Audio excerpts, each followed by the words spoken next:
नमस्कार मैत्रिणींनो, आज एकदम साधी आणि सोपी अशी रेसिपी आहे। आज आहे वांगे फ्राय। बनवायला पण सोपी पण लागते एकदम टेस्टी। कशी बनवायची आहे त्याच्यासाठी हे काळे वांगे घ्यायचे आहेत आणि मसाला आहे ना, त्याच्यामध्ये धनिया पावडर, हळद, लाल मसाला आणि मीठ हे चारच जिन्नस आहेत, ते व्यवस्थित एकत्र करून घ्यायचे। व्यवस्थित एकत्र झाल्यानंतर आहे ना, हे वांगे आहे ना, खालचा भाग त्याचा कापून झाल्यानंतर मधून दोन तुकडे करून घ्यायचे। दोन तुकडे झाल्यानंतर आहे ना, त्याला आतमधून अशा चिरा द्यायच्या आहेत वांग्याला। अशा चिरा देऊन झाल्यानंतर आहे ना, त्याच्यामध्ये आपण जो तयार केला आहे ना मसाला, तो भरायचा आहे। व्यवस्थित भरून घ्यायचा आणि वांगे पण कापताना आहे ना, फक्त अलगद कापायचे आहेत की बाबा दोन तुकडे खालून नाही तुकडे झाले पाहिजे, नाही का। व्यवस्थित ह्या प्रकारे ना त्याला असं व्यवस्थित चिरून घ्यायचे, फक्त अलगद चीर मारायची, जास्त नाही। आणि मग हे मसाले सगळे वांग्यांमध्ये भरल्यानंतर आहे ना, काय करायचं, तव्यावर तेल टाकायचं। तव्यावर तेल टाकलं की हे आपण जे वांगे भरून ठेवले आहेत ना मसाले टाकून, ते ठेवायचे आहेत।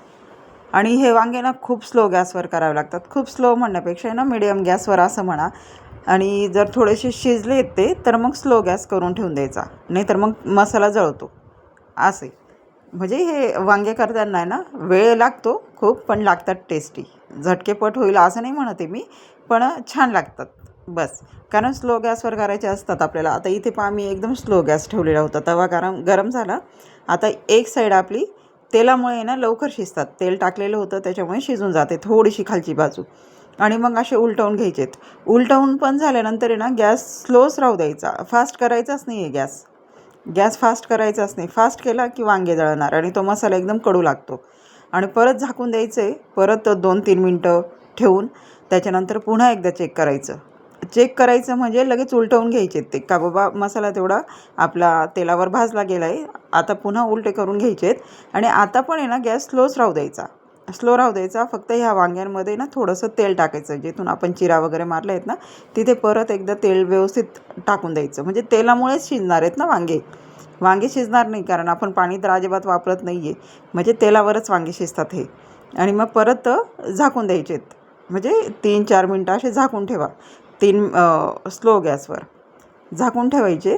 आणि मग त्याच्यानंतर पण आहे ना, एकदा चेक करून घ्या तुम्ही मध्ये की बाबा काय आहेत म्हणून।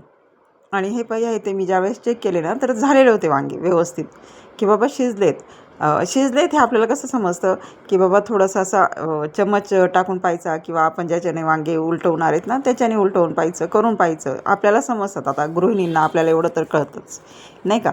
फक्त एवढंच लक्षात ठेवायचं की वांगं जळायला नको, मसाला जळायला नको। जर जळाला ना तर मग ते अजिबात चांगलं लागत नाही। एकदा ट्राय करा, ही रेसिपी तुम्हाला नक्की आवडेल। फक्त थोडीशी घाई करावी लागत नाही ह्या वांगे बनवताना, की बाबा लगेच झाले असं होत नाही। खूप हळू बनवावं लागतात, पण लागतात छान। मसाला जळलेला नाही आहे, इथे पहा, अजिबात मसाला जळलेला नाही आहे। मसाला जळला ना का पदार्थाची चव चालली जाते। एकदा नक्की ट्राय करा आणि कमेंटमध्ये नक्की सांगा।